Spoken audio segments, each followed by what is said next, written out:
पंचमोऽध्यायः।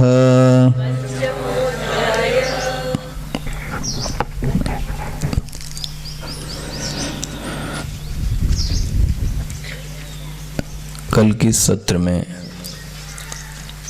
आखिरी एक बात हुई थी, श्रद्धावान लभते ज्ञानम। भगवान ने एक स्पष्ट बात कही है कि ज्ञान के लिए व्यक्ति को सिर्फ एक चीज की आवश्यकता है, वो है श्रद्धा। ध्यान रखें, वहां ये नहीं कहा गया कि ब्राह्मणवान लभते ज्ञानम, तपवान लभते ज्ञानम, सन्यासीवान लभते ज्ञानम, कोई विशेषण नहीं दिया। सिर्फ एक बात की मांग की कि उस व्यक्ति में श्रद्धा नाम की चीज होनी चाहिए। विचारणीय विषय यह है कि श्रद्धा मतलब क्या। जैसे कल मैं किसी एक साधक से कहता, अंधविश्वास और श्रद्धा में क्या अंतर होगा? Devotion and superstition. कल एक इसके लिए मैंने पहला बिंदु उठाया, विश्वास। हमारा अपने सब्जी वाले में, दूध वाले में, वर्कर में श्रद्धा नहीं है। उसमें हम कह सकते हैं कि उसमें हमारा विश्वास है। लेकिन जब विश्वास के साथ एक और चीज मिलती है कि वह व्यक्ति मुझसे बड़ा है, मुझसे ज्यादा ज्ञानवान है, उस व्यक्ति के प्रति मेरे मन में क्या हो गई? श्रद्धा। श्रद्धा एक ऐसी डोर है जो व्यक्ति को दिखाई तो नहीं देती, लेकिन उसको पकड़कर यदि वो चले तो वो उस पार पहुंच जाता है। ये एक बहुत बड़ी सच्चाई है।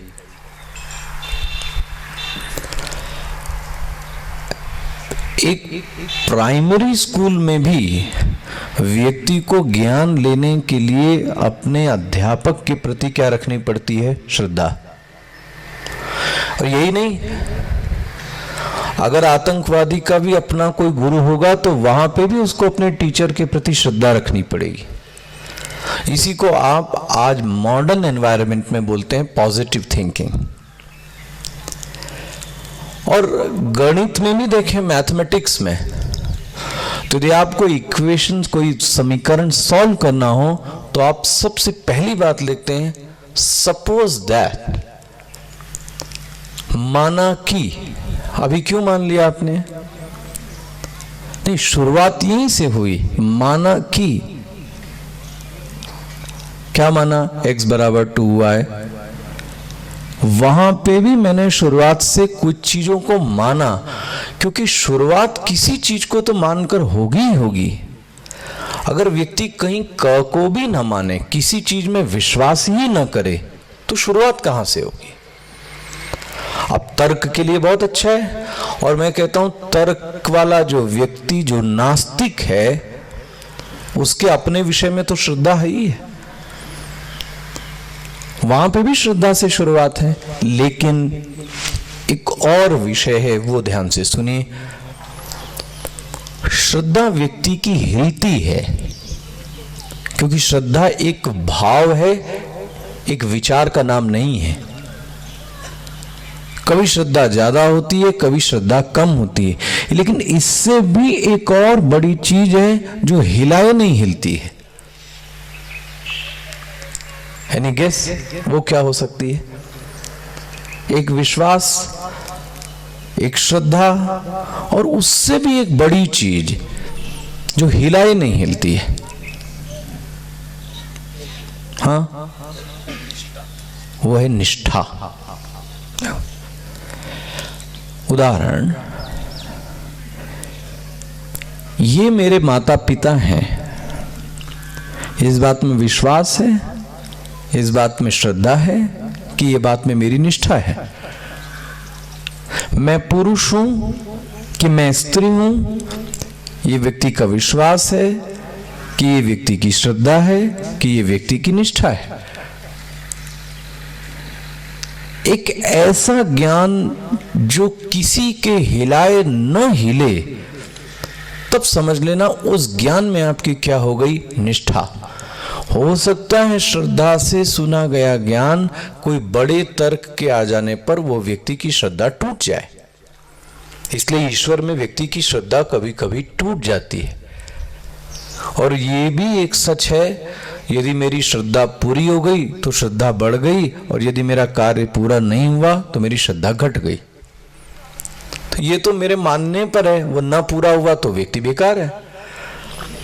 लेकिन अध्यात्म के रास्ते पर सबसे पहली एक चीज गई, श्रद्धावान। कम से कम हम कुछ चीज मानकर तो चलें। अब ये सफर चालू हुआ और आपने देखा अभी तक 2 रास्ते भगवान ने बार बार बताए हैं, वो दोनों रास्ते आपके क्लियर कॉन्सेप्ट होने चाहिए। एक रास्ता है ज्ञान और एक रास्ता है कर्मयोग। इन दोनों को डिवीजन कर लीजिए बार बार। 2 रास्ते हैं, एक ज्ञान है, एक कर्मयोग है। मैं फिर से आपको समझाने की कोशिश करता हूं, कर्मयोग मतलब क्या। कर्मयोग का मतलब यह है कि जो मैं कर्म करूं वो मैं सिर्फ अपने लिए ना करूं, मैं किसी को ध्यान में रखकर समाज को, परिवार को, किसी और को ध्यान में रखकर किसी और के लिए जब किया जाए तो उसको बोलेंगे कर्मयोग। एक संत ने बहुत बढ़िया इसका उदाहरण दिया। यदि किसी को स्कूल बनाना है शहर में, तो सबसे पहले वो क्या करेगा? हॉस्टल बनाना है, हॉस्पिटल बनाना है, तो वो क्या करेगा? हाँ, धन से भी काम नहीं चलेगा। लैंड ले ली तो भी बन जाएगा क्या स्कूल? हाँ, उसको लैंड लेकर, धन लेकर गवर्नमेंट से नो ऑब्जेक्शन सर्टिफिकेट लेना पड़ेगा।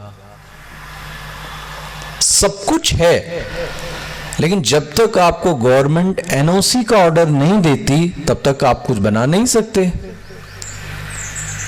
जरा इसको सावधानी से समझना, यही कर्मयोग है। मैं वो काम करूं या ना करूं, उस कर्म पर एनओसी का ऑर्डर मिलना चाहिए। फिर से, कई बार व्यक्ति ने स्पिरिचुअलिटी के नाम पर खूब ठगा है।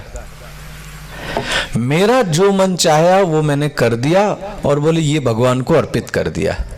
मतलब आपको खाना अच्छा लगता था और आपने अपने मुताबिक भोजन बनाया, भोजन को दे दिया, बोले ये कर्मयोग हो गया। मतलब अपनी इच्छा पूरी करने के लिए ईश्वर का सहारा लेना, ये कहां की सच्चाई है? जो मुझे अच्छा लगता है सिर्फ मैं वो करूंगा, ये कर्मयोग नहीं है। मैं जो भी कर्म करने चलूं उसके पहले उस ईश्वर की स्वीकृति आपको मिल जावे और फिर वो कर्म किया जाए, उसी को कर्मयोग कहा गया, उसी को भक्ति कहा गया। उदाहरण, अगर इस रूल्स को कोई फॉलो करे कि मैं इस व्यक्ति को आज 4 शब्द कहने जा रहा हूं और आप जाके ईश्वर से एनओसी लीजिए। अब आप बताओ एनओसी मिलेगी कि नहीं मिलेगी?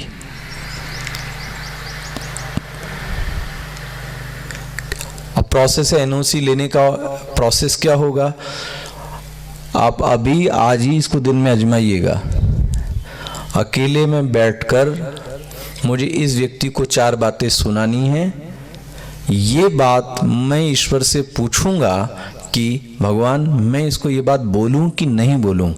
और अगर आप ध्यान रखना, अगर गलत है तो आपको अंदर से एक आवाज आएगी कि आप ये काम मत कीजिए। और अगर किसी के लिए हित की भावना है कि उसके लिए जरूरी है तो अंदर से आवाज आएगी, यस इसको ये चीज बोलना अब जरूरी हो गया है। अच्छा, अभी का उदाहरण है, आप यहां से एंट्री करें और ऐसी एंट्री की कि एक चप्पल इधर फेंकी, एक चप्पल इधर फेंकी, खंबे को पकड़ा, खंबा हिला दिया, कुर्सी को पकड़े, कुर्सी गिर गई, सामने वाला आया उसको धक्का दे दिया, सीट पे बैठे बर्तन गिरा दिए। जब आप ये कर रहे थे तो एक अंदर से आवाज आई कि नहीं आई कि आप गलत कर रहे हैं?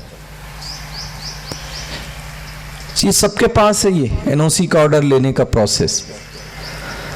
और ये एनओसी चाहे 12 बजे रात में हो, चाहे प्रातःकाल 4 बजे हो, ये हो या अमेरिका हो, ये अंदर वाला आपको 1 सेकंड में आपका उत्तर दे देगा कि आप ठीक काम कर रहे हैं कि गलत काम कर रहे हैं। कौन है अब आपको जज करने वाला? किसी व्यक्ति के पास जाने की आवश्यकता ही नहीं है। व्यक्ति क्यों जज करे? आप अपने आप को खुद जज कीजिए कि मैं सही हूं या मैं गलत हूं।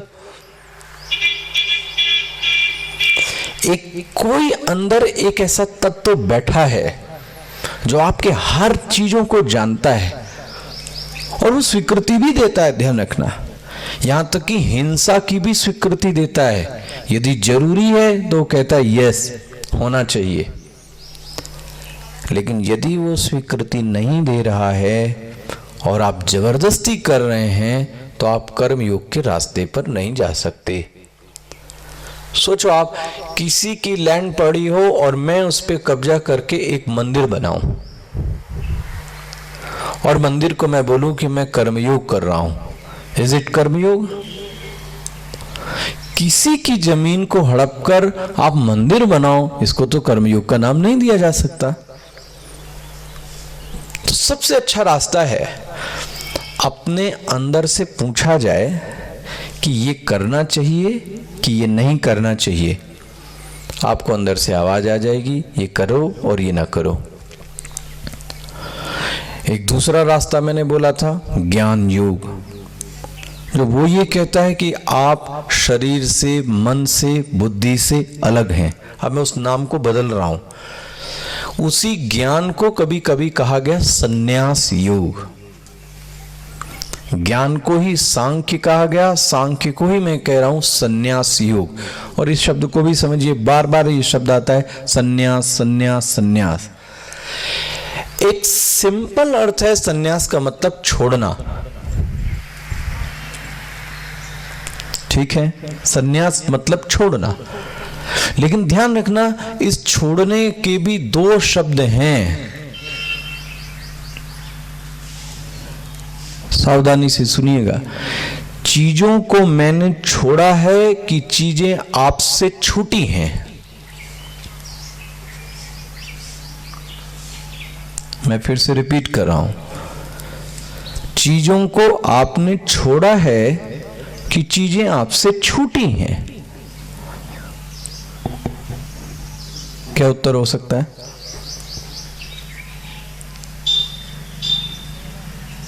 हाँ, निशानी क्या होगी कि मैंने छोड़ा है? चलो आपकी मैं मदद करता हूं। शक्कर को आपने छोड़ा है कि शक्कर आपसे छूटी है? मेरे ख्याल से इशारा क्लियर हुआ आपको। शक्कर को आपने छोड़ा है कि शक्कर आपसे छूटी है? लेकिन टेडी बियर, गुब्बारा, वो गुड़िया, वो गुड्डा, वो छूटा है कि छोड़ा है? तो ध्यान से समझना, मैं जीवन में चीजों को छोड़ रहा हूं कि जीवन में चीजें छूट रही हैं। यदि छूट गई प्रोसेस से तो उन चीजों की आपको कभी याद नहीं आती, मन दुखी नहीं होता। मान लें पतंग मुझसे छूट गई तो व्यक्ति बड़ा हो गया और बड़ा होते होते उससे जो पतंग का मोह था वो क्या हो गया? खत्म। अब सामने कोई पतंग रखे भी तो भी व्यक्ति को बहुत ज्यादा प्रसन्नता। अच्छा, पतंग कोई मुझसे छीन के लेके भी जाए तो भी व्यक्ति को बहुत ज्यादा। ये इसलिए हुआ क्योंकि पतंग मुझसे छोटी है। छोटी इसलिए है क्योंकि मेरा डेवलपमेंट, मेरा विकास हुआ है। जो चीजों आप छोड़ रहे हैं वो चीजें प्रोसेस से छूटनी चाहिए। यदि प्रोसेस से वो चीजें नहीं छूटी तो आपको पता है, जैसे शक्कर छोड़ तो दी लेकिन आपको पता है देखने पर, कभी डॉक्टर की न याद आने पर, कोई न रहे तो व्यक्ति क्या करता है, चुपचाप खा लेता है। और किसी के आ जाने पर वो कहता है कि मैं शक्कर नहीं खाता। अब इस इंसिडेंस को आप जरा ध्यान से देखो। व्यक्ति ने छोड़ तो दिया लेकिन उसके मन में उसके प्रति बुद्धि अभी भी जागृत है। ऊपर से तो यही दिख रहा है कि व्यक्ति ने छोड़ दिया, लेकिन अंदर से वो चीज छूटी नहीं है। इसलिए व्यक्ति मन ही मन उन चीजों की कल्पनाएं करता रहता है, सोचता रहता है, और कभी कभी वक्त मिलने पर वो उन चीजों को कर लेता है। ये दो योग हैं। यदि धीरे धीरे प्रोसेस से वो चीज छूटती जाती है तो आप समझ लेना आप सांख्य पर चले गए। सांख्य पर चले गए, और इस सांख्य की प्रोसेस जो है वो कर्मयोग है। जिस व्यक्ति ने जितने अच्छे कर्मयोग का पालन किया वो व्यक्ति उतनी जल्दी उन चीजों से आजाद हो गया। आप सभी गृहस्थ, आपके लिए बोलता हूं, गृहस्थ आश्रम उसी का अच्छे से एंड हो सकता है जिसने गृहस्थ को ठीक ढंग से निभाया है। पक्की बात है ये। जिसने गृहस्थ को ठीक से निभाया, मतलब ये एक लॉ है कि यदि आप कक्षा 4 को ठीक से पढ़ेंगे तो कक्षा 4 अपने आप आपसे क्या हो जाएगी, छूट जाएगी। अगर आप ग्रेजुएशन ठीक से करेंगे तो ग्रेजुएशन आपसे छूट जाएगा। जिस चीज को आप ठीक से करोगे वो चीज अपने आप छूट जाएगी। यदि आप अपने कमरे से यहां तक सही तरीके से आए तो आपका चलना क्या हो गया, आपका चलना क्या हो गया, छूट गया। यदि कोई चीज सही प्रोसेस से की जाए उसकी निशानी है कि वो चीज आपको अपने आप ही क्या करती है, छोड़ देती है। लेकिन अगर आपने छलांग लगाने की कोशिश की, अपनी स्पीड बढ़ाने की कोशिश की, शॉर्टकट करने की कोशिश की, आपको फिर से वही चीज दोबारा करनी पड़ेगी जिन चीजों को आप छोड़ के आए। इसीलिए कहा गया परछाई से कभी डरना नहीं चाहिए, क्योंकि परछाई कहां होती है, आपके पीछे। जैसे ही आप उससे मुलाकात करेंगे वो भाग जाएगी। आप पलटेंगे तो वो भाग जाएगी, लेकिन आप चलेंगे तो आपके पीछे चलेगी। इसलिए साधक होने के कारण एक नियम का ये पालन करें, जो कर्तव्य दिया गया है उस कर्तव्य को ईमानदारी से पालन कीजिए और धीरे से अपने आप वो चीज आपसे छूट जाएगी। यहां तक कि व्यक्ति की पूजा, व्यक्ति का जप, व्यक्ति का ध्यान भी छूट जाता है। ध्यान रखना, मैं सावधानी से शब्द बोल रहा हूं, छोड़ा नहीं है, छोड़ा नहीं है, अपने आप क्या हो गया, छूट गया। क्यों? प्रोसेस पूरा हो गया। जितना चाहिए था एफर्ट वो पूरा हो चुका। कहीं साधक साधना के नाम पर स्किप करने की कोशिश कर रहा है, और यदि प्रोसेस को पूरा नहीं किया गया तो आप वो चीज को प्राप्त नहीं कर सकते। इसलिए मैंने कहा दो रास्ते हैं। सांख्य मेरा लक्ष्य है और कर्मयोग उसकी क्या है, सीढ़ी है। कोई जल्दी से सांख्य पर पहुंचना चाहे, संन्यास पर, तो ध्यान रखना, आप सन्यास ले सकते हैं। इसलिए मैं कह रहा था कल भी, सन्यास किसी वस्त्र का नाम नहीं है। सन्यास एक आंतरिक, एक इनर स्टेट का नाम है, जहां आपको कोई चीज प्रभावित नहीं करती। हो सकता हो जंगल में कोई रह रहा हो, उसके पास गिरवे वस्त्र ना हो, तो क्या वो सन्यासी नहीं होगा?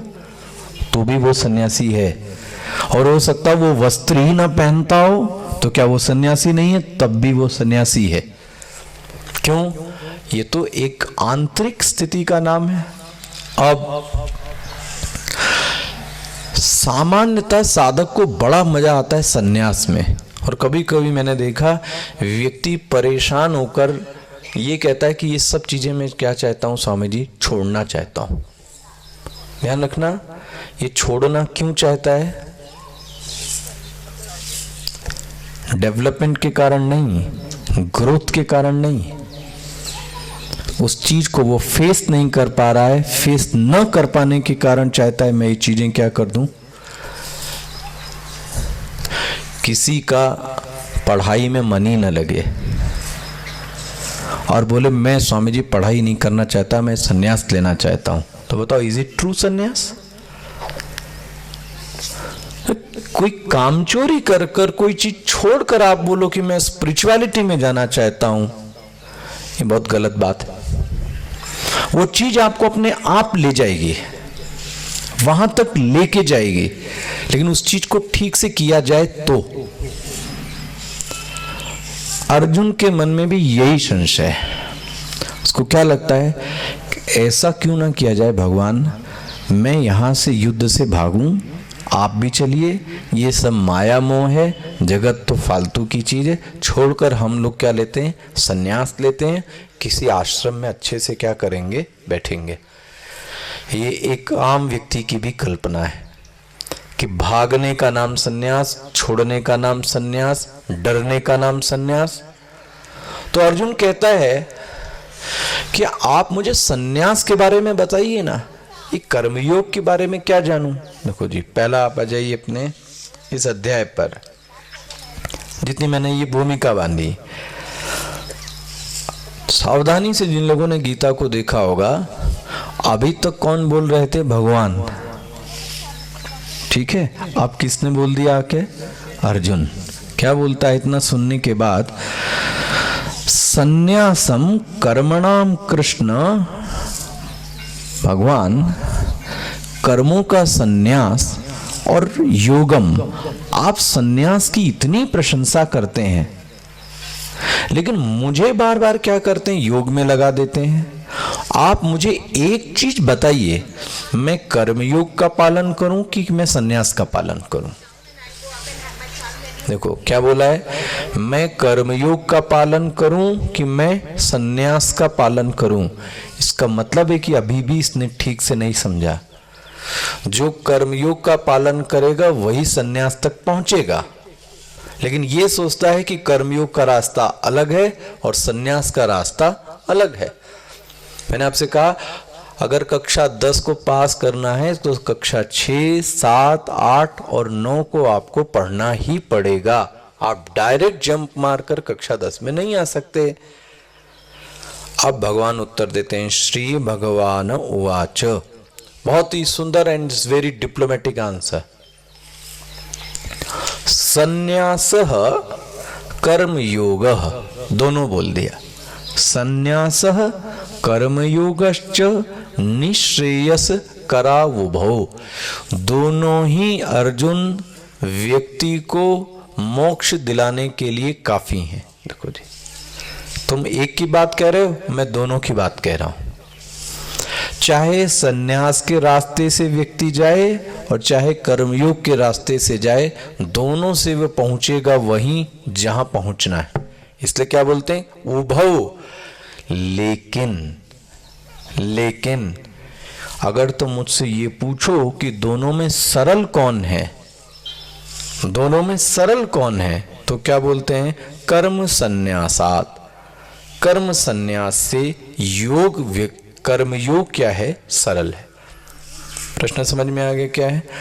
अर्जुन पूछता है मैं क्या करूं, एक्चुअली में उसके मन में है कि मैं सन्यास कर दूं, सब कुछ छोड़ दूं।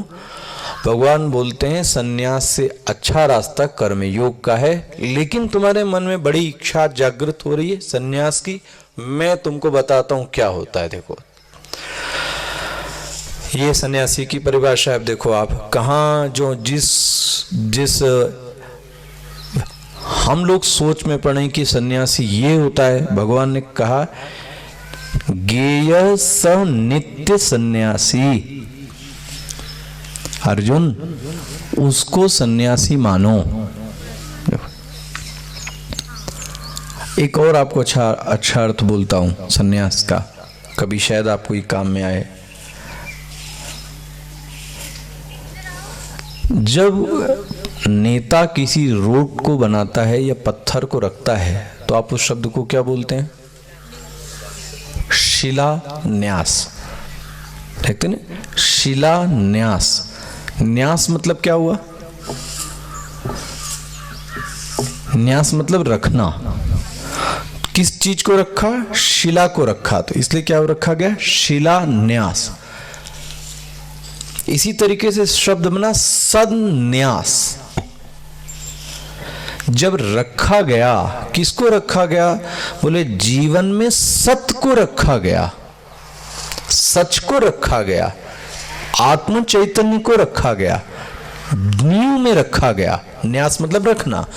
जब सत्य को जीवन में रखा गया, ऐसे जीवन का नाम क्या है? सन्यास। देखो जी, अब कहां केसरिया, भगवा, लाल और पीले नीले की बात आई? गेय सह नित्य सन्यासी, उसको सन्यासी जानो अर्जुन। किसको? यो न द्वेष्टि। ये अच्छे से समझिए, यो न द्वेष्टि, वह किसी से द्वेष नहीं करता। हम ये आपको बताना है, द्वेष मतलब क्या।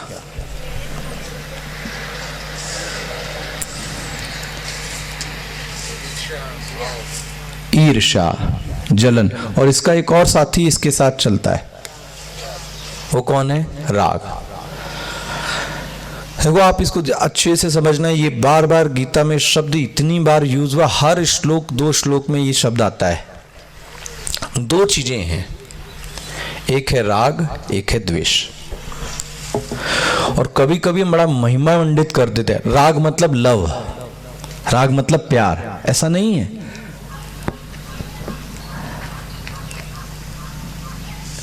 किसी एक चीज को जब मैं चाहूं और उस चीज पर किसी और का कब्जा न होवे, सावधानी से देखिएगा और ये आपको रट जाए आपके दिमाग में। मैं ऐसी एक चीज को चाहूं जो चीज मुझे प्रिय है और मेरी प्रिय वाली चीज पर किसी और का कब्जा न होवे, कोई और उसको न चाहे, ऐसे प्रेम को क्या बोलते हैं? क्या बोलेंगे? राग। उदाहरण, ये मेरी घड़ी है। राग के लिए पहली शर्त है, जो आपको प्रिय है राग उसी से होगा। घड़ी मुझे प्रिय है और घड़ी पे मैंने ये भाव रखा, ये घड़ी किसी और ने ली तो मेरी उससे लड़ाई होगी। घड़ी सिर्फ मेरी है और इस पे किसी का कब्जा नहीं हो सकता। इस भाव को क्या कहा गया? राग। लेकिन इस घड़ी को किसी और ने लेने की कोशिश की तो उससे मुझे क्या हो गया? हुआ ना? दोनों एक साथ चलेंगे। ये नहीं हो सकता है कि राग होवे और द्वेष ना होवे। यदि राग है उस चीज से तो जो आपकी उन चीजों को खींचना चाहेगा उससे व्यक्ति को क्या होगा? द्वेष। और वह चीज मेरी है, इसके सिवा कोई और नहीं ले सकता, इस भाव को क्या कहा गया? राग। अब आप ये जरा काउंटिंग कीजिए, आपका किन किन चीजों से राग है और किन किन चीजों से द्वेष।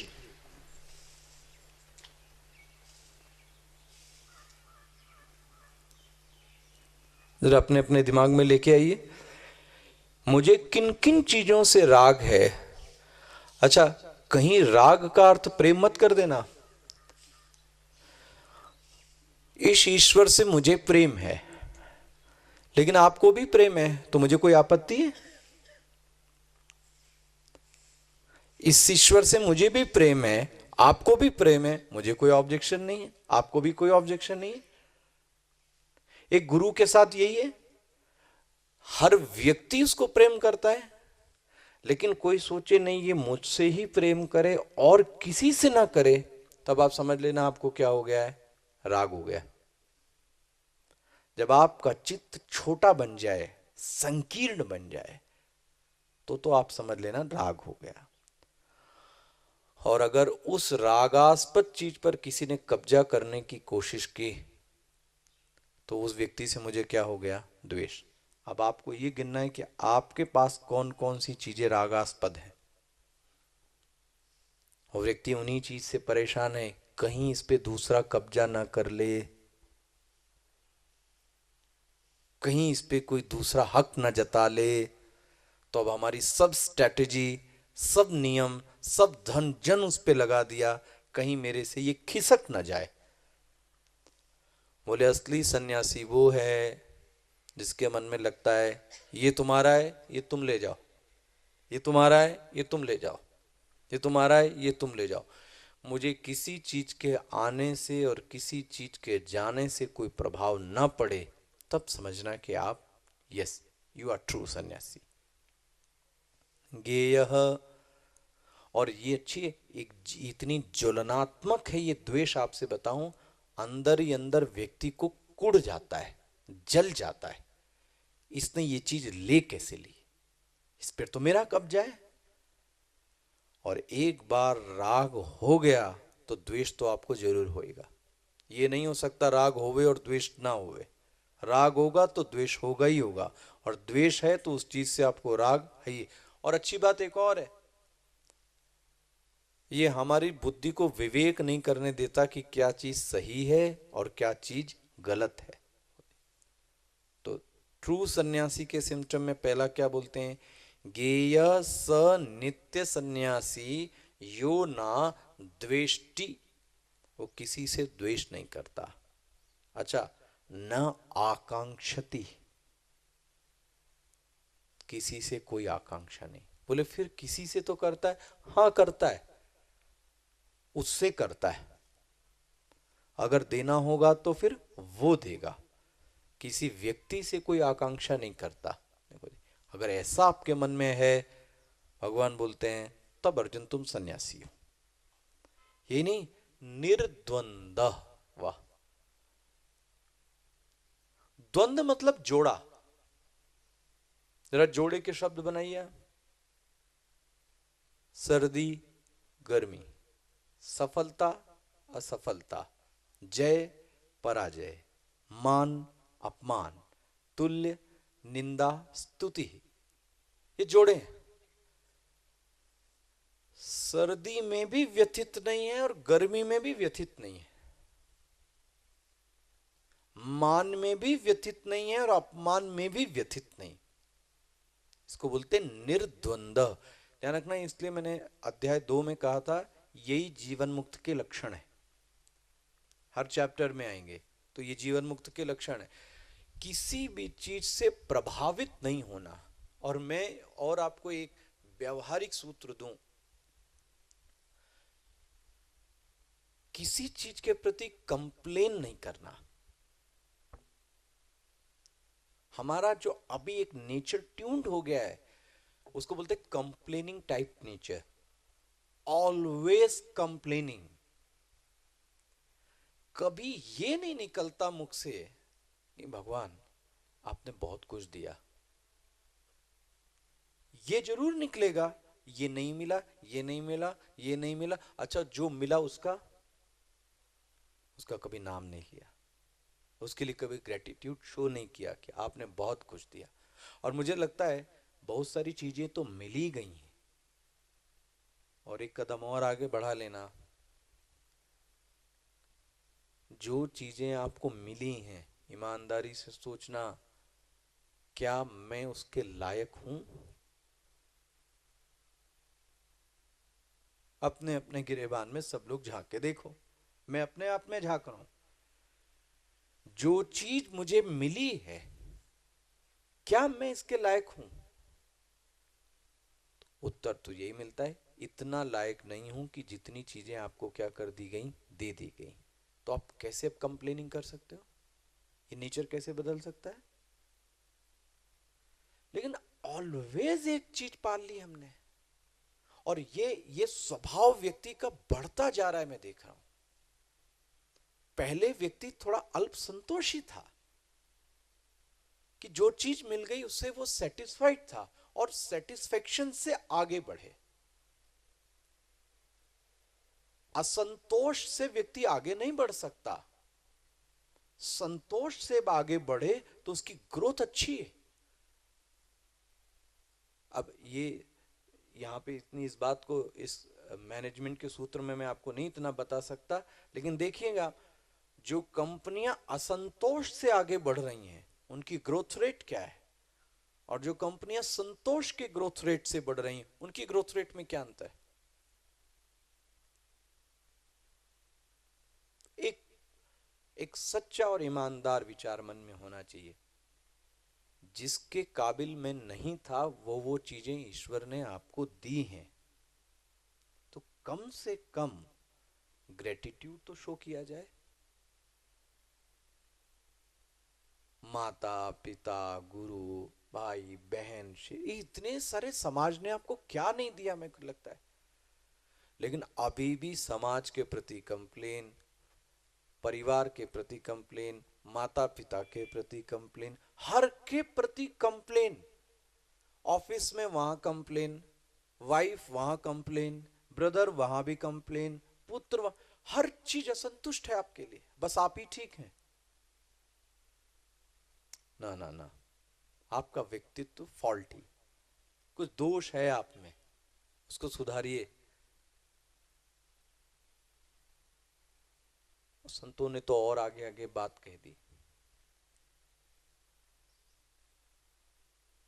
जिसने आपको अंगूठी दी उसको आपने क्या बोला? हाँ जी, धन्यवाद। जिसने आपको कान में पहनने के लिए सोने की बाली दी, आपने उसको क्या बोला? धन्यवाद। आपको जिसने मोबाइल दिया, आपने उसको क्या बोला? धन्यवाद। गले में पहनने के लिए दिया, धन्यवाद। वो व्यक्ति बहुत अच्छा है, दैट्स वेरी गुड।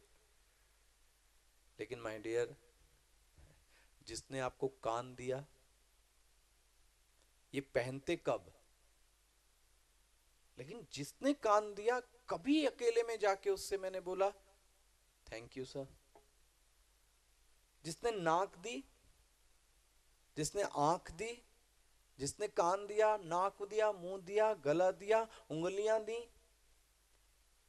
इस पे जिसने पहनाया उसके तो हम गुलाम हो गए। लेकिन जिसने ये सब दिया उसको तो कभी पूछा ही नहीं। इसलिए पद लिखा गया, ऐसो नमक हरामी। ऐसा नमक हरामी कौन है? बोलते मैं हूं, जिनु तनु दियो ताही बिसराए। कोई सुनिए, बहुत ही सुंदर पद है, कम से कम ग्रेटिट्यूड की भावना तो आए। क्या क्या उसने नहीं दिया, जरा देखो। कम से कम आपको एक स्वस्थ शरीर तो दिया, और अगर अगर इसका भान नहीं है ना, तो अब हॉस्पिटल में चले जाइए, जरा जरा देख के आइए। बड़ा सुंदर शरीर है लेकिन पैर नहीं है, इतना सुंदर शरीर है लेकिन हाथ से खाना नहीं खा सकता, इतना सुंदर शरीर है, हाथ नहीं है। क्या नहीं है? सब कुछ है उनके पास में। अब क्या कर लोगे? हाथ पैर नहीं दिया भगवान ने, लेकिन आपके पास तो हाथ है, पैर है, कान है, नाक है, मुंह है, सब कुछ तो दिया। बोले आप कहना क्या चाहे? जो चीजें आपको मिली हैं उनके प्रति ग्रेटिट्यूड शो किया जाए, पहली भावना। और इसलिए बार बार यंगस्टर्स को मैं कह रहा हूं, कम से कम सबसे पहला ग्रेटिट्यूड आप शो कीजिए towards your mother and towards your father. मातृदेवो भव। बाहर वाले को क्यों इतना पूछ रहे हो जिसने आपको मोबाइल और सोने का लॉकेट दिया? पहले अपने घर वालों को तो पूछ लो। तो पहला ग्रेटिट्यूड दीजिए अपनी मदर को, पहला ग्रेटिट्यूड शो कीजिए फादर को, फिर टीचर को, सोसाइटी। उन्हीं के कॉपरेशन से आप इतने बड़े बने। मैं कल भी इस बात को, जिस स्कूलों में हम और आप पले बड़े हैं वो हमने और आपने नहीं बनाए। जिन हॉस्पिटल्स में हम और आप जा रहे हैं उनको हमने नहीं बनाए। जिस रोड पर हम चल रहे हैं वो रोड हमने नहीं बनाई। तो कम से कम जो चीजें हमें मिली हैं ईमानदारी से, उन चीजों के प्रति तो ग्रेटिट्यूड शो किया जाए। नहीं, आप उतरो ट्रेन और एयरपोर्ट, पहला ही ऑलवेज कंप्लेनिंग, ये खराब, ये खराब, ये खराब, ये खराब, ये खराब। अब आप सोचो वो व्यक्ति के मन का, आप अंदर सोचो कैसा उसका मन होगा। रात दिन आप उससे बात करो, कंप्लेन कंप्लेन। तब ये पद आया। उस पद की पहली पंक्ति क्या है, याद है? मैं आपको कोशिश करता हूं सुनाने की, 2 लाइनें। तुलसीदास जी का पद है। उन्होंने एक बड़ी सुंदर एक लाइन बोली। भगवान से क्या बोलते हैं? इतनी हाइट होने के बाद, आप देखना, इसलिए मैं बार बार कह रहा हूं विद्या ददाति विनयम। जहां नॉलेज है वहां व्यक्ति में हम्बलनेस है। लेकिन नॉलेज का मतलब डिग्री का नॉलेज नहीं, बड़ी पोस्ट का नॉलेज नहीं। वो तो आप और अभिमानी हो गए, और आपके अभिमान का असर है कि आपकी पत्नी, आपके बच्चे ही आपसे नहीं संतुष्ट हैं। किस कारण? आपकी इस बुद्धि, आपके अभिमान के कारण। आपसे भले हैं जो कबीर, रहीम और रोहदास, जिन्होंने नहीं पढ़ा लेकिन उनसे समाज प्रसन्न है। पढ़ा लिखा व्यक्ति, उसके आसपास के लोग उससे असंतुष्ट हैं। ऐसी विद्या से क्या फायदा जो आपको भी परेशान करे और दूसरों को भी कर रही है? इसलिए तुलसीदास जी बोलते हैं इतनी हाइट होने के बाद, इतनी हम्बलनेस होने के बाद, मौसम कौन कुटिल खल कामी। शब्द क्या है? मौसम कौन कुटिल। कुटिल मतलब, तुलसीदास जी बोलते हैं मेरे समान कोई कुटिल नहीं है भगवान। आप कुटिल है? बोले हाँ तुलसीदास जी, मैं, तुलसीदास जी बोलते मैं कुटिल हूं। यही नहीं, मौसम कौन कुटिल खल कामी। मैं खल हूं, और मैं खली नहीं, मैं कामी हूं। तुलसीदास जी आप क्या बात कर रहे हैं? You are the icon. आप तो साधकों के लिए सबसे परम गुरु हैं। आपके कारण ही तो साधुओं के लिए रामचरितमानस है। वो बोले हो गई होगी, लेकिन सच्चाई ये है, मौसम कौन कुटिल खल कामी। जिनु तनु दियो ताहि बिसरायो। जिनु तनु दियो ताहि बिसरायो। ऐसो नमक हरामी। मौसम कौन कुटिल खल कामी। जिनु तनु दियो, जिसने ये शरीर दिया, ताहि बिसरायो, उसको तो मैंने भुला दिया। अब अंगूठी देने वाले, मोबाइल देने वाले, चश्मा देने वाले, इतने आभूषण पहनाने वालों को तो बहुत धन्यवाद दिया, लेकिन माय डियर, जिसने ये शरीर दिया, कभी अकेले में उसके सामने आप बैठे कि आपने कितना अच्छा शरीर दिया? और नहीं इसका भान है, तो मुझे इसका अच्छा भान है कि जब हॉस्पिटल में लोगों को देखने जाओ आप, तब समझ में आता है इस व्यक्ति के पास क्या नहीं। 10 कारें होंगी, नौकर होंगे, बंगला होगा, लेकिन खा नहीं सकता, पाइप से खा रहा है। यूरिन भी नहीं कर सकता, वो भी पाइप से कर रहा है। इतना पैसा, सांस नहीं ले सकता, मास्क पहन के सांस ले रहा है, हम और आप खा रहे हैं, घूम रहे हैं, पी रहे हैं, तो कम से कम इतना तो करें, अकेले में जाकर उस प्रभु के सामने प्रातःकाल ये तो बोलें, आपकी कृपा से मेरा शरीर इतना स्वस्थ है। और ये स्वस्थ रहे तो आप क्या नहीं प्राप्त कर सकते, ये बुद्धि तो पहले स्वस्थ रहे। और स्वस्थता की पहली निशानी है बी हम्बल, बी पोलाइट। जिन्होंने आपको दिया उनके प्रति ग्रेटिट्यूड शो कीजिए, रास्ता वहां से निकलेगा। रास्ता असंतोष से नहीं निकलेगा, रास्ता कंप्लेन करने से नहीं निकलेगा। इसलिए ये जो हमारे में एक स्वभाव आ गया, कंप्लेनिंग नेचर हर चीज के प्रति, और कहीं कोई कमी है भी तो उसको भगवान बात बोलते हैं, उसको सह लो, और ऐसा सह लो कि बाद में और अच्छा मिलेगा। उसको इतना हाइपर होने की क्या जरूरत है। तो ये छोटा सा लक्षण देखो आप, ये जीवन मुक्त पुरुष में है, निर्द्वंदो। अगर मान किसी ने किया है, इसी आज एक शब्द को आप अच्छे से सीख लीजिए, बार बार यही आएगा, ध्यान रखना। अगर आपका किसी ने सम्मान किया है तो प्लीज बी प्रिपेयर, आपका अपमान भी कोई ना कोई करेगा। ताली दोनों हाथ से बजती है, या तो ये स्वीकार करो, ना तो मान ना तो अपमान, तो ये व्यक्ति को स्वीकार नहीं है। यदि किसी ने आपकी प्रशंसा की है तो ये बात पक्की जानिए कि इसकी बुराई भी कोई ना कोई करेगा। इसीलिए महाराज जी हमारे अखंडानंद जी हुए, वो बार बार बोलते रहे, वंदो मत निंदना पड़ेगा, निंदो मत वंदना पड़ेगा।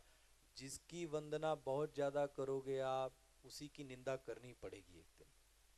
और आपने अब तक करके देखा होगा, जिसकी ज्यादा आप प्रशंसा करेंगे, एक दिन आएगा कि उसी की निंदा करो। और उल्टा भी है, जिसकी ज्यादा निंदा करो, एक दिन ऐसा आता है कि उसी की आपको क्या करनी पड़ेगी, प्रशंसा। इसलिए बीच का रास्ता अख्तियार कीजिए, न काहू से दोस्ती न काहू से बैर। सम रहिए ना, एक्सट्रीम पर क्यों जा रहे हैं। दुश्मनी तो एक्सट्रीम पर, दोस्ती तो एक्सट्रीम पर, बीच का रास्ता अख्तियार कीजिए, न दोस्ती न बैर। तो सर्दी हो गर्मी हो सम है। और अध्यात्म के लिए तो अगर आप सर्दी में सत्संग कीजिए तो आदमी सबसे पहले क्या कहेगा, बहुत सर्दी है, इसमें तो सत्संग सुना ही नहीं जाता। अच्छा गर्मी में कर लो, गर्मी में कर ही नहीं सकते, पसीना निकल रहा है स्वामी जी, अच्छा ठीक गर्मी में ना, बरसात में कर लो। और बरसात में चारों ओर पानी भर जाता है और मच्छर आ जाते हैं और ह्यूमिडिटी बढ़ जाती है, इसमें नहीं। कब करोगे, मरने के बाद।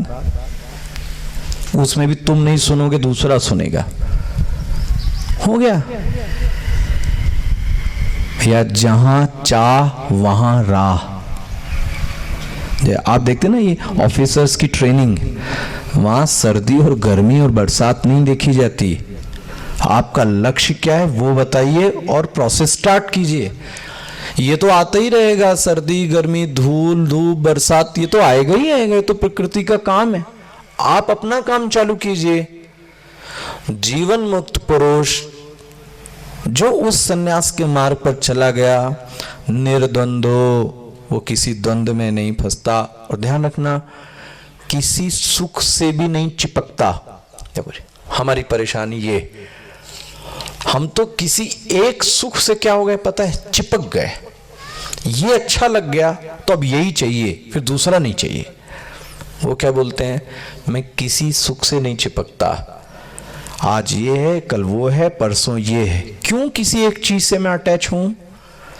तो श्लोक कंप्लीट हुआ, गेय सनित्य सन्यासी यो न द्वेष्टि न कांक्षति निर्द्वंदो हि महाबाहो सुखम बंधात् प्रमुच्यते। अब किसी के मन में आता है ज्ञान मार्ग अलग है और कर्मयोग मार्ग अलग है। देखो ये चौथा श्लोक, सांख्य योगो पृथक बालाः जो ऐसा समझते हैं कि सांख्य अलग है, कर्मयोग अलग है, भगवान बोलते हैं वो अभी इमेच्योर्ड हैं, बाला, बच्चे हैं, भी उम्र में बड़े हैं बच्चे ही वो। क्यों? जो सांख्य है वही कर्मयोग पहुंचता है, जहां कर्मयोग पहुंचता है वहीं सांख्य पहुंचता है। यत् सांख्ये प्राप्यते स्थानम तद योगी अपि गम्यते, वहां योगी भी पहुंचता है। इसलिए किसी एक मार्ग में तो जाओ और फिर यहां से जीवन मुक्त के लक्षण भगवान चालू करते हैं, और उसका एक सेंट्रल थॉट समझिए क्या है। हमारे में और जीवन मुक्त पुरुष में अंतर क्या है? ध्यान रखना, वो कोई ऐसा डिवाइन व्यक्ति नहीं है कि संसार पे रहता नहीं है, वो हमारे और आपके जैसा ही है, लेकिन अंतर ये है वो किसी चीज से अटैच नहीं है। और एक उदाहरण देके शायद जो आपकी समझ में आ जाए, वो जब काम करता है तो उसके मन में ये भावना नहीं रहती कि ये काम मैं कर रहा हूं। सावधानी से, ये काम मैं कर रहा हूं ये नहीं होता। तो बोले फिर ये काम मुझसे करवाया जा रहा है, दोनों में अंतर है। और अब आप अपने अपने को चेक करो, भले हम ऊपर से कहें लेकिन अंदर से मेरे मन में बात क्या चल रही है, ये काम कौन कर रहा है, ये मैं। तो इसी को बोलते हैं, एक है कर्म, दूसरी है क्रिया। सावधानी से इस शब्द को देखें। जिस क्षण ये आ गया आई एम डूअर, मैं करने वाला हूं, then you have to face everything. फिर सफलता करो, असफलता करो, मान करो, अपमान करो, क्योंकि करने वाले आप हैं। यदि मैं ये समझूं कि ये डिस्कोर्स मैं दे रहा हूं, तो सफलता और असफलता किसके सिर पे आएगी? मेरे सिर पे आएगी। लेकिन यदि ये भाव अपना के किया जाए, मैं कर नहीं रहा हूं, मुझसे करवाया जा रहा है, करने वाला तो कोई और है। अब आप अपने अपने गृहस्थ धर्म को देखें, उसके जो कर्म हैं, जो आप नित्य कर रहे हैं, वो आप कर रहे हो या आपसे करवाया जा रहा है। एग्जाम्पल, आप में बहुत सारे लोग प्राणायाम करते होंगे। प्राणायाम में करते क्या है? प्राणायाम में करते क्या हैं? सांस को ले रहे हैं, सांस को छोड़ रहे हैं, यही है ना। तो जब आप अर्ली मॉर्निंग में करते हैं तो आंख बंद करके ये सोचते हैं, मैं प्राण को ऊपर ले जा रहा हूं और मैं सांस को क्या कर रहा हूं, नीचे छोड़ रहा हूं। ये भाव रहता है कि नहीं रहता है? लेकिन जो प्राण को छोड़ रहे हैं, जो आ रहा है जा रहा है, वो मॉर्निंग में तो किया, लेकिन अभी क्या हो रहा है? अभी भी प्राण आ रहे हैं, जा रहे हैं नहीं। इसमें और प्रातः काल के प्राणायाम में क्या अंतर है? उस समय ये भान है कि मैं प्राण ले रहा हूं, मैं सांस को छोड़ रहा हूं। इस समय वही सांस आ रही है और वही सांस, जीवन मुक्त की जो जीवन है वो ऐसा ही है, सब कुछ कर रहा है, लेकिन उसके अंदर ये भाव नहीं है कि ये मैं कर रहा हूं। हम लोग कैसे हैं? प्राणायाम वाले, ये काम मैंने किया तो फिर सफलता भी आपके सिर पर, तो घमंड भी आपके सिर पे, और असफलता भी आपके सिर पे, तो डिप्रेशन एंड फ्रस्ट्रेशन भी आपके सिर पे। इसके लिए सबसे अच्छे रोल आइकॉन हनुमान जी रहे। इतना काम करने के बाद भी उन्होंने ये कभी नहीं माना कि ये काम किसने किया, ये मैंने किया। वो ऑलवेज यही कहते रहे, ये तो आपकी कृपा से हो रहा है। आप भजन भी गाते ना, आपकी कृपा से। लेकिन ध्यान रहे, ये सिर्फ गाने की चीज ना बने, ये काम अंदर से होना चाहिए कि जो भी कुछ हो रहा है वो करवा वही रहा है। और कभी कभी मैं कहता हूं, मान लो आप कर रहे हो, चलो आप अपनी योजना के मुताबिक कितने काम कर लेते हो, आप ये बताओ। आपकी योजना के मुताबिक कितने काम हुए? मैं तो छोटा सा आपसे उदाहरण लूं कि मुझे एयरपोर्ट जाना है और वहां से फिर से सिक्योरिटी चेक इन कराकर दूसरे शहर में फिर जाना है, फिर वहां से वहां जाना है, और मेरी बहुत योजनाएं, 10:10 पे एयरपोर्ट, वहां से ये चेक इन, वहां से ये, यहाँ लैंड हुआ, फिर हुआ, बहुत सारी प्लानिंग। लेकिन आपके हाथ में है आपकी प्लानिंग का क्या हुआ? जो वो कराना चाहेगा वो करवा के रहेगा, आपकी कुछ चलेगी नहीं। बोले मेरा क्या रोल? आप सिर्फ रिक्वेस्ट की अर्जी दे सकते हैं, और सच्चाई यही है। आपके वो तो छोड़ो, क्या आपका परिवार आपके अनुसार चल रहा है? क्यों बड़ी बड़ी बातें की जाएं कि मेरा वश है, मेरे अनुसार काम? आपका परिवार भी छोड़ दो, आपका शरीर आपके अनुसार चल रहा है? सोच के देखो आप, ये शरीर हमारे अनुसार चल रहा है? सुनता है मेरी बात? मैं तो कभी नहीं चाहता हूं कि मैं मोटा हूं। खा खा के व्यक्ति मोटा हो रहा है। आप वॉक करो, आप एक्सरसाइज करो। कौन चाहता था ये? आपकी सुनी शरीर ने? कौन चाहता था डायबिटीज ना हो? कौन चाहता था कि मुझे ये रोग ना हो? सब स्वस्थ चाहते थे। हुआ क्या ये बताइए। इसका मतलब आपके चाहने या न चाहने से बहुत कुछ होता जाता, कुछ है नहीं। जब हमारा नियंत्रण हमारे शरीर पर नहीं है, हमारा नियंत्रण परिवार पर नहीं है, तो आप कहां से कह रहे हो कि सब कुछ आपके हाथ में है, मैं जो चाहे वो कर सकता हूं? ट्राई और ईमानदारी से उसके फल को बना लीजिए ना, ये होता नहीं है। तो जीवन मुक्त जो पुरुष है ना, उसके साथ ये है, वो क्या कहता है? जो भी कुछ हो रहा है उसको मैं नहीं कर रहा हूं, वो अपने आप होता चला जा रहा है, मुझे भी नहीं पता कि कैसे हो रहा है। तो बोले क्या हो रहा है? बोले वही जो एक नॉर्मल आदमी करता है वही वो भी करता है। क्या क्या करता है जरा देखिए। पश्यन, ये मत सोचना आपकी जीवन मुक्त पुरुष कहीं गुफा में, कहीं कैलाश पर, कहीं ऐसी जगह पे जाके बैठ गए, कुछ नहीं, वो सब कुछ कर रहा है।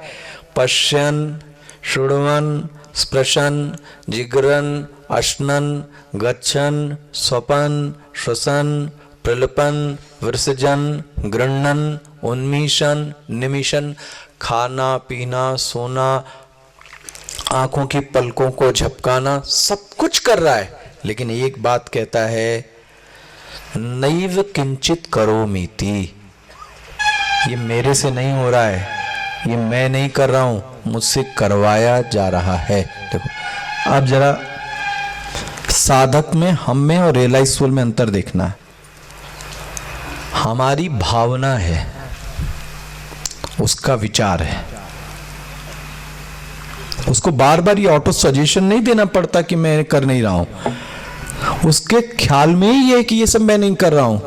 लेकिन जो साधक है वो बार बार मन में लाता है क्या चीज? नहीं नहीं नहीं नहीं, ये मैं नहीं, ये तो मुझसे करवाया जा रहा है। नहीं नहीं नहीं, ये मैं नहीं, ये तो करवाया जा रहा है। साधक बार बार अपने मन में अभ्यास करने की कोशिश करता है। लेकिन जीवन मुक्त वो स्वतः ही उसी आप में निष्ठ है।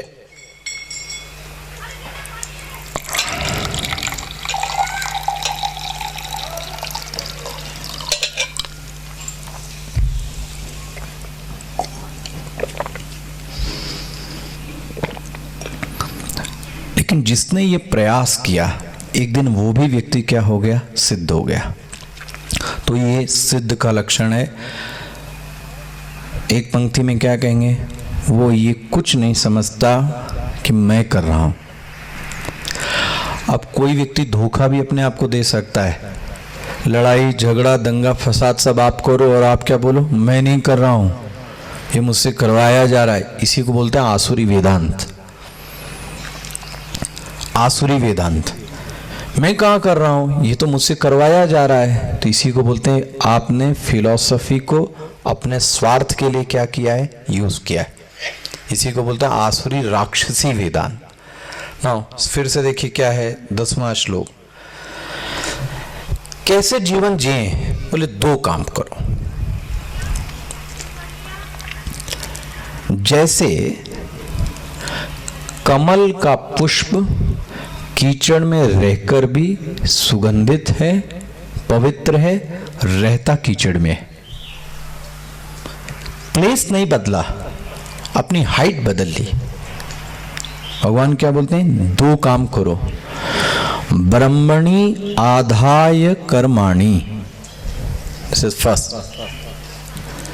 ब्रह्मणि आधाय कर्माणि, जो भी काम करें मन में उसको रख के करें, पहली चीज। इसीलिए बड़े बुजुर्गों ने इसको कैसे डेली टू डेली लाइफ में लाया। प्रातः काल उठते ही व्यक्ति राम राम बोलता है, दोपहर में बोला, खाने के बाद बोला, फिर सोने के समय बोला, बार बार इसका अभ्यास डाला गया किसी तरीके से। दूसरा, संगम त्यक्त्वा, जो भी कर्म करने का फल आवे वो फल का क्रेडिट आप मत लीजिए सावधानी से। फल का क्रेडिट आप मत लीजिए, ये मैंने किया था इसलिए आया, नो नो नो, तो आप भोक्ता बन गए। इसीलिए केवल फलम संगम त्यक्त्वा, जो कर्म का फल है उसको आप छोड़ दीजिए, जो आ रहा है सिर्फ स्वीकार कर लीजिए। ये भावना मत कीजिए कि मैंने किया इसलिए ये आया। ऐसा व्यक्ति अगर जीवन जिए, लिप्यते न स पापेन, वो व्यक्ति पाप में लिप्त नहीं होता। कर्म कहां कहां से करना है, बोले 3 जगह से, कायेन मनसा बुद्ध्या। देखो इस व्यक्ति, मैं कल भी आपसे कहा, आप ये मत सोचो कि आप बैठे हो तो कर्म नहीं कर रहे हो, 3 जगह से भी काम हो रहा है। मन से कुछ और सोच रहा है, बुद्धि से कुछ और सोच रहा है, शरीर से मैं कुछ और कर रहा हूं। देखो इसीलिए बोले शरीर के 3 आभूषण हैं, ये शरीर, मन और बुद्धि। ये तीनों जिसके ठीक अलाइनमेंट में हों तो आप समझना वो तो ट्रू साधक है। शरीर, मन और शरीर से तो बैठे हैं हम और आप यहाँ, लेकिन हो सकता है मन से आप कहीं और ट्रेवलिंग कर रहे हो, बुद्धि से कुछ और सोच रहे हो। भगवान क्या बोलते हैं, कायेन मनसा बुद्ध्या केवलैहि, सिर्फ उसके बारे में सोचना है। और कौन अंग लिया, इंद्रियै अपि योगिनः कर्म कुर्वन्ति, कैसे कर्म करते हैं, संगम त्यक्त्वा। ना एक थॉट को और सुनिए,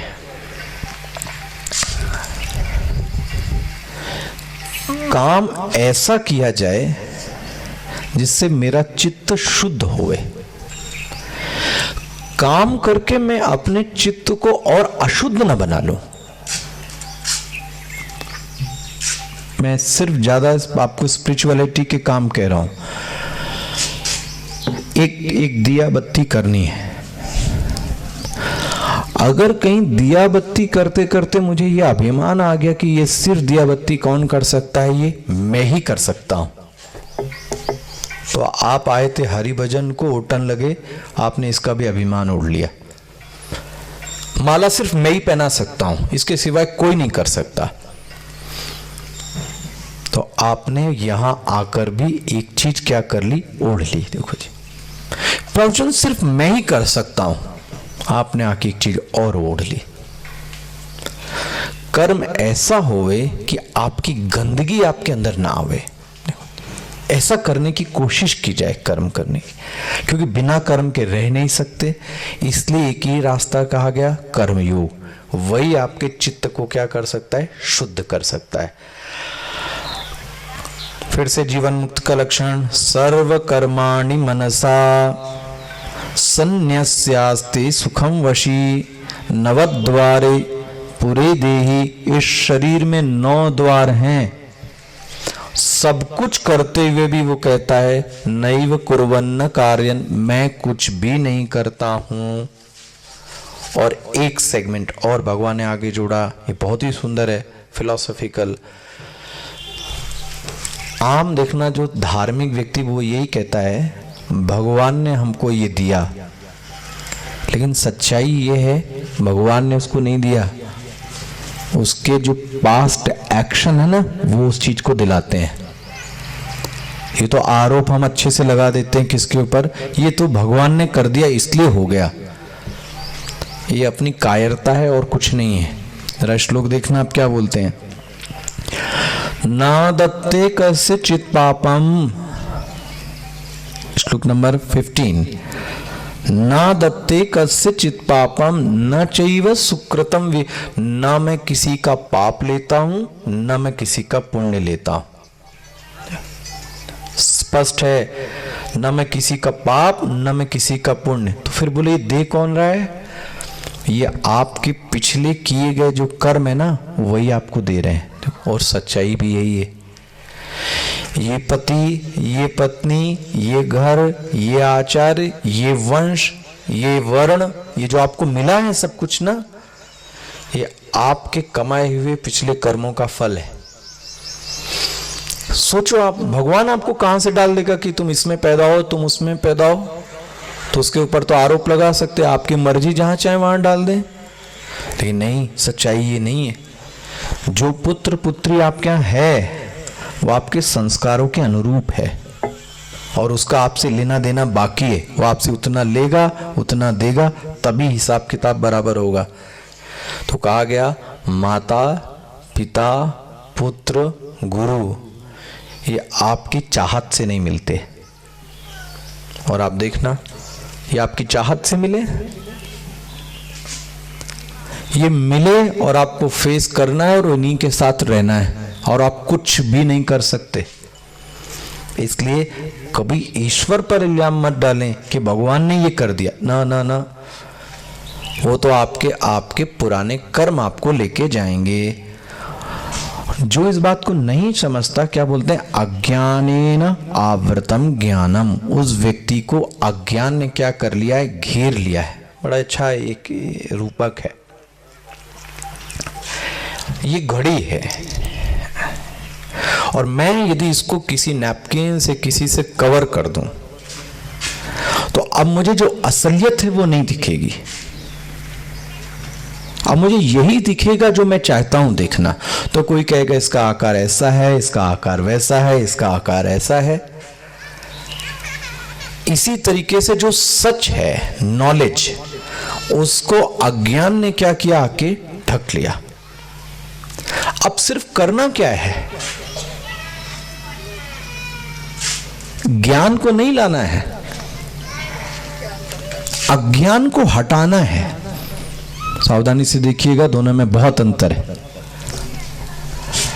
साबुन कपड़े को साफ करता है, ये गंदगी हटाता है। दो में से एक काम करता होगा।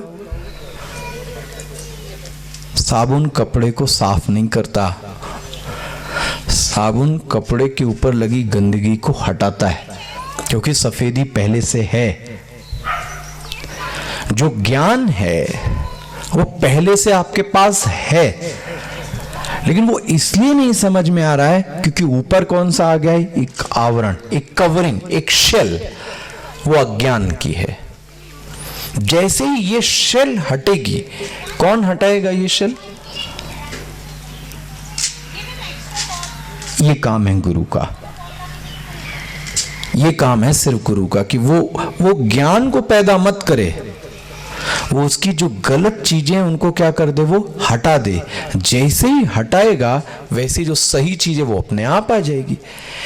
इसलिए अच्छे साधुओं में कहा गया ज्ञान के लिए तो कोई साधना है ही नहीं, यहां अज्ञान को हटाने के लिए सब कुछ है। ज्ञान कहां से लाएंगे? और ज्ञान होने में समय इतना लगता है जैसे फूल की पंखड़ी को तोड़ने में, पल भर का भी समय नहीं। तो अज्ञानेनावृतं ज्ञानम, ये अज्ञान ने आके व्यक्ति को घेर लिया और अब यहां से देखिए फिर से जीवन मुक्त के लक्षण स्टार्ट होते हैं 21वें श्लोक से। 21, 22, 23, 24। जो उस ज्ञान में निष्ठ हो गया, सावधानी से देखिएगा, थोड़ा सटल है, उसका यहां आना और जाना बंद हो गया। कहां आना जाना? इस पृथ्वी पर। ये चर्चा मैं रात में कर रहा था।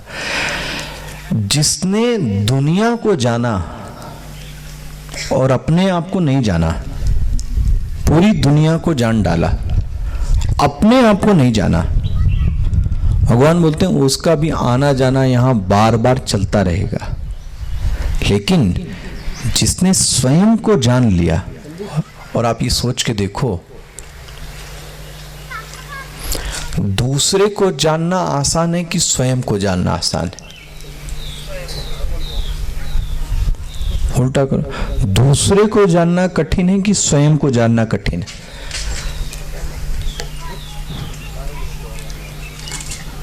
बताइए ना। दूसरे को जानना कठिन है कि स्वयं को जानना? दूसरों के दोष देखना बहुत आसान है, अपने दोष देखना बहुत मुश्किल है। दूसरे से मुलाकात करना बहुत आसान है, बट अपने से मुलाकात करना बहुत कठिन है। दुनिया में हर व्यक्ति मुलाकात आंख से आंख, बाहर की बाहर हो रही है। इसलिए साधो उलट गई पलट गई मेरी नैन पुतलियां। अब मैं जो बाहर देखता था, अब मैं बाहर नहीं देखता। कहां देखता हूं? अब मैं अंदर देखता हूं। देखो, ये जिसका हो गया, इसलिए इसको एक वाक्य में मैं कह रहा हूं, जिसने स्वयं को जान लिया, सिर्फ मैं कह रहा हूं, किसी को नहीं जानने की आवश्यकता है, स्वयं को बस। अब ये बहुत बड़ा क्वेश्चन होगा, स्वयं मतलब क्या? ये जरूर हिस्सा है, और जानने की कोशिश करे किसी के पास। जान लिया तो भगवान एक बहुत ही सुंदर फल बोलते हैं, गच्छन्ति अपुनरावृत्तिम, 17वां श्लोक है। अपुनरावृत्तिम, उस व्यक्ति को यहां बार बार आना, बार बार जाना नहीं पड़ता। फिर वही गर्भ में आना, फिर वही बचपना, फिर वही शादी, फिर वही बुढ़ापा, फिर वही रोग, ऐसा करते करते न जाने कितने चक्कर हो गए। क्या करना है? ज्ञान निर्धूत कलमशाह। भैया किसी के पास जाकर स्वयं को जान लो, सब समस्याएं अंत हो गई। और जिस दिन स्वयं को जान लिया, समस्या नाम की कोई चीज रही नहीं गई, तो तुम्हारा आना जाना बंद हो गया। नाउ नेक्स्ट, फिर उस रियलाइज सोल का लक्षण, ये बहुत ध्यान से देखिएगा। अब समाज में एक और भ्रांति है कि जो रियलाइज सोल है वो सबको एक जैसा ही देखता है। ऐसा नहीं है, वो देखता सबको एक जैसा ही है, लेकिन सबसे व्यवहार एक जैसा नहीं करता। सावधानी से, स्त्री है तो उससे स्त्री का ही व्यवहार करेगा, और वो पुरुष है तो उससे पुरुष के।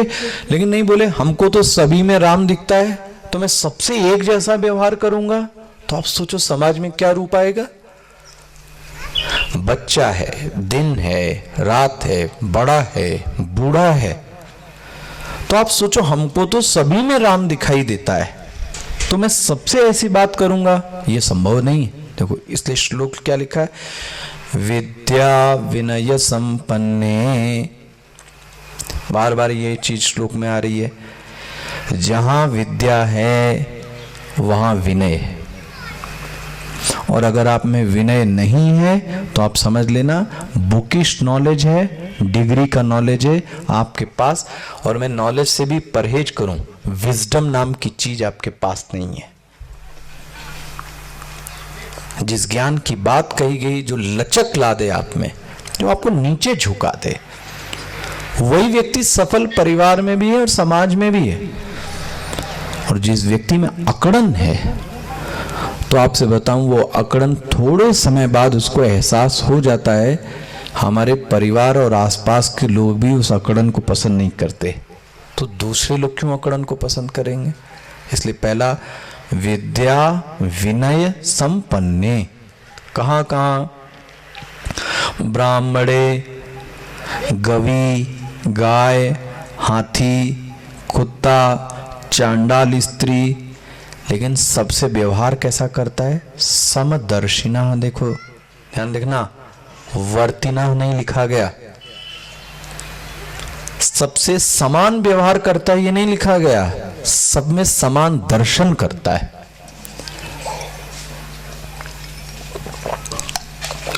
इसका उदाहरण,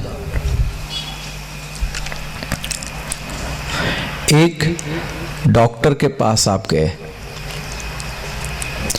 उसके पास मरीज कौन कौन से हैं? किसी का सिर दर्द हो रहा है, किसी का पेट दर्द हो रहा है, किसी का आंख दर्द हो रही, किसी के पैर दर्द हो रहा है, सबके दर्द ही है।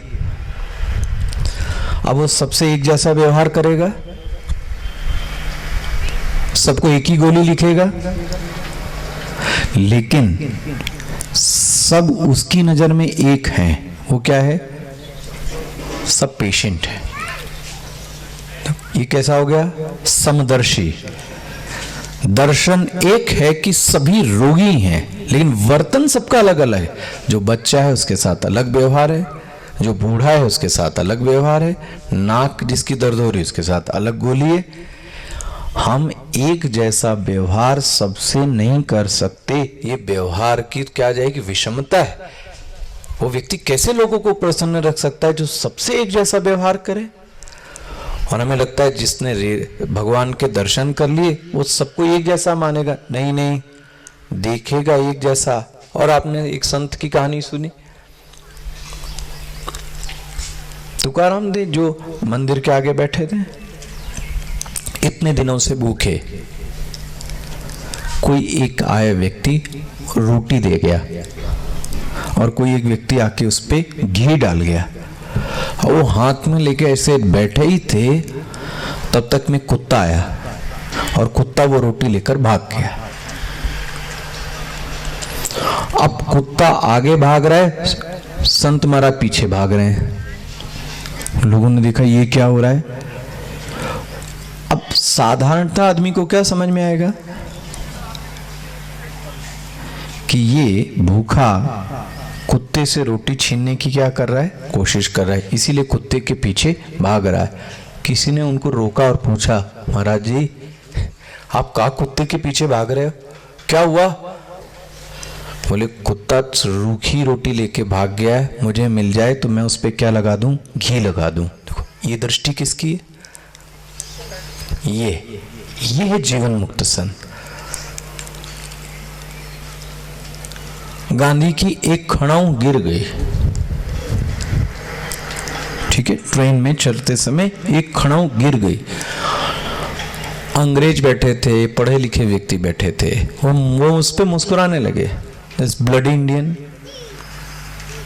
इनकी अकल नहीं है। देखो ये एक चप्पल पहन के यहां बैठा है।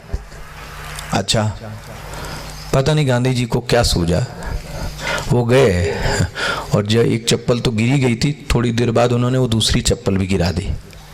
तो उन्होंने, इंडियंस एब्सोल्युटली जिसको बोलते हैं ना, पूरे बेवकूफ होते हैं। देखो एक तो थी ये दूसरी भी गिरा के आ गया। बेवकूफ हो, हमारी और आपके नजर में बेवकूफी है। लेकिन उनसे पूछा गया आपने ये किया क्या? उनका उत्तर था, जिसको एक चप्पल मिलेगी वो कैसे पहनेगा? तो कम से कम मैंने एक गिरा दिया तो कोई व्यक्ति उसको क्या कर सकता है? पहन तो सकता है। ये अप्रोच हो। हमारा अप्रोच दूसरा है, हमको नहीं मिले तो दूसरे को भी नहीं मिले। देखो यही तो विजन का अंतर है आप में और साधक में और रियलाइज सोल में। मुझे नहीं मिला तो किसी और को भी नहीं मिले। वो कहता है ऐसी मेरी दृष्टि नहीं है। मुझे नहीं मिला कोई बात नहीं, किसी और को मिल जाए, कोई और तो खुश हो जाए। ये दृष्टि बदल जाए। ध्यान रखना, कर्म नहीं बदल रहे हैं, कर्म वो भी कर रहा है, पश्चन श्रुण्वन स्पृशन जिग्रन सब वही कर रहा है, उसकी दृष्टि बदल गई। इसलिए शुनि चैव श्रुपाके च पंडिताः समदर्शिनः, समवर्तिना नहीं। और लास्ट के श्लोक, उसने अपने मन को यहीं पर जीत लिया। देखो जी, ये उसने अपने मन को यहीं पर बैठकर जीत लिया। यहीं व तैर्जिता सर्गः येषाम साम्ये स्थितम मना, उसका मन साम्य में स्थित हो गया। देखो जी, ये है जीवन मुक्त पुरुष। अब इसको कौन भटका सकता है? अब मन मस्त हुआ तो क्यों बोले? जिसका मन उसमें एक बार लग गया। आप ऐसा समझो, किसी को एक बार क्लासिकल में आनंद आ जाए तो ये भांगड़ा और ये आजकल का म्यूजिक वो सुन पाएगा? अगर इसको एक ऊंचा टेस्ट लग जाए, कैसे दूसरा स्वाद ले सकता है वो? एक अच्छी भूमि तैयार हो जाए दिमाग की, तो ये छोटी चीजें उसके ऊपर कोई प्रभाव नहीं डाल सकती। ये जीवन मुक्त है, इतनी ऊंची हाइट पे चला गया, अब उसको कोई भी चीज प्रभावित नहीं करती है। क्या नहीं प्रभावित करती? देखिए 20वां, न प्रहर्षित प्रियम प्राप्य। जब उसको अपनी कोई प्रिय चीज प्राप्त होती है तो वो बहुत ज्यादा प्रसन्न नहीं होता। अच्छा, दूसरा भी है, नो द्विजेत प्राप्य च अप्रियम। उसको कोई अप्रिय चीज प्राप्त हो गई तो वो दुखी भी नहीं होता। हम और आप, मनचाही चीज मिल गई तो फूल के कुप्पा हो गया, और वो चीज नहीं दीजिए जो आपको चाहिए, हम फ्यूज हो गए। ऐसा समचित्त में बना रहे। इसलिए मैंने बोला, आते हो तो राम राम, जाते हो तो राम राम। ऐसी एक दृष्टि क्यों नहीं बनाई जाती कि मैं हर चीज में अपने आप को सम रखूं? मिल गया तो ठीक, नहीं मिला तो भी ठीक। जिस योग्य मैं था वो चीज मुझे मिली। इसकी बुद्धि कैसी हो गई? स्थिर बुद्धि सम्मूढ़ ब्रह्मविद ब्राह्मणे स्थितः बाह्य स्पर्शेषु असक्तात्मा। देखो जी, अब बाहर के कोई विषय उसको प्रभावित नहीं कर पाते। क्यों?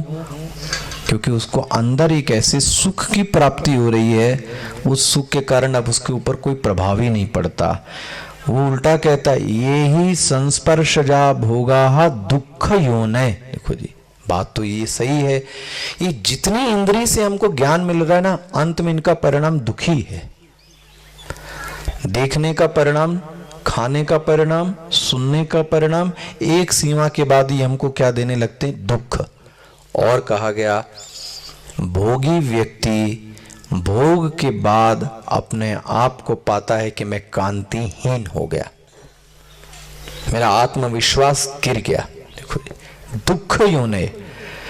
लेकिन वो इन चीजों में नहीं रमता। आद्यवंत कौन्तेय न तेषु रमते बुधः शक्नोति हैव यह। वो ये नहीं सोचता कि मैं बाद में करूंगा। शरीर छोड़ने के पहले ही उसने 2 चीजें छोड़ दी। देखो, सबकी जड़ यही है, काम क्रोध भवम वेगम। ये वेग आता है और इन दोनों का संबंध है। कामना यदि पूरी हो गई तो लालच बढ़ गया, और कामना न पूरी हुई तो क्रोध आ गया। देखो जी, दोनों तरफ खाएंगे। पूरी हो गई तो लालच, न पूरी हुई तो क्रोध। वो बोलता है इस वेग, क्योंकि ध्यान रखना, जनरली व्यक्ति जो भी गलत काम करता है वो आवेश में आके करता है, बाद में उसको पछतावा होता है, ये मैंने क्या किया, मुझे ऐसा शब्द नहीं बोलना चाहिए, मुझे ऐसी बात नहीं करनी चाहिए। लेकिन इसको तब पता लगा जब उसका आवेश क्या हो गया? शांत हो गया। ये क्या बोलते हैं? काम क्रोधोद्भवम वेगम। उसके अंदर कोई वेग ही नहीं। सयुक्ता ससुखी नरः। अब बोलते हैं उसको बाहर जाने की कोई आवश्यकता नहीं। योन्ता सुखोन्तरा रामा, इसीलिए उसका नाम पड़ गया राम। जो अंदर रमण करता है ना, उसका नाम है राम। योंत सुखोंतरा राम, अंदर ही रमण कर रहा है, किसी के पास बाहर जाने की आवश्यकता ही नहीं है।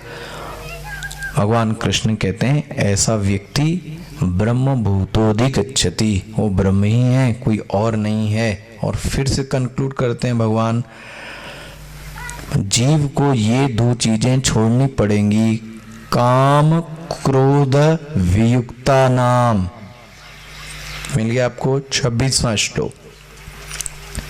काम क्रोध व्यक्ति का नाश करने वाले यही दो हैं, या तो कामना या तो क्रोध। ये जितना व्यक्ति ने बिगाड़ा है ये क्रोध के कारण बिगाड़ा है, और जितना ये व्यक्ति फंसा है ये लोभ के कारण फंसा। इनसे व्यक्ति क्या हो गया? दूर। और अब आखिरी श्लोकों में 27वें, 28वें और 29वें श्लोक में सबसे पहले कहा गया ध्यान का अभ्यास करो, क्योंकि आने वाला जो 6th चैप्टर है दैट इज द मेडिटेशन, ध्यान योग। तो क्या बोलते हैं सबसे पहले क्या करो? तो मेडिटेशन की प्रोसेस बताइए। स्पर्शान कृत्वा बहिर्बाह्यान, 27वां श्लोक। जिन चीजों को आप टच कर रहे हैं बार बार, जिन चीजों को आप देख रहे हैं बार बार, इसको बंद करना प्रारंभ कीजिए। इसीलिए ध्यान में सबसे पहले व्यक्ति क्या कराता है? आंख बंद कराता है, क्योंकि सबसे पहले एंट्री कहां से होती है? आंख से। तो उसने आंख को ही क्या किया? बंद किया। फिर क्या करना है? चक्षु चैवांतरे भ्रुवोः, अपनी आंख को बंद करने के बाद दोनों भ्रुकुटियों के बीच में अपने मन को क्या कर गया? वहां पर लेके गया। देखो मिल रहा है आपको, चक्षु चैवांतरे भ्रुवोः, यहां पर उसने अपने मन को क्या किया? लाया। हो सकता है इसकी सांस की गति बहुत तेज हो, तो क्या बोलते हैं? प्राणापान समो कृत्वा, उसने प्राणायाम करके अपने मन को क्या किया? शांत किया। विगतेक्षा भया क्रोधः, देखो यतेन्द्रिय मनोबुद्धि, अपने मन को अपनी बुद्धि को शांत किया। अपने मन में इच्छा भय और क्रोध को क्या किया? हटाया।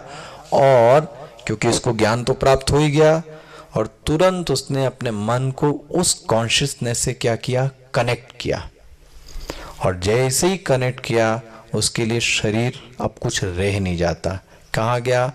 सुहृदम सर्वभूतानां ज्ञात्वा, देखो ऐसा जानकर वो शांति को क्या कर गया? प्राप्त कर गया। अब आखिरी श्लोकों में आपने देखा भगवान ने कौन सा योग बता दिया? ध्यान योग। इसलिए 6ठा अध्याय भगवान ने कौन सा प्रारंभ किया? ध्यान। ध्यान के लिए क्या करना चाहिए, क्या नहीं करना चाहिए, कैसा जीवन होवे, ये बात होगी अब नेक्स्ट अगले सेशन में। ओम पूर्णमदः पूर्णमिदं पूर्णात् पूर्णमुदच्यते पूर्णस्य पूर्णमादाय पूर्णमेवावशिष्यते। ओम शांति शांति शांति। हरि ओम श्री गुरुभ्यो नमः। हरि ओम। धन्यवाद।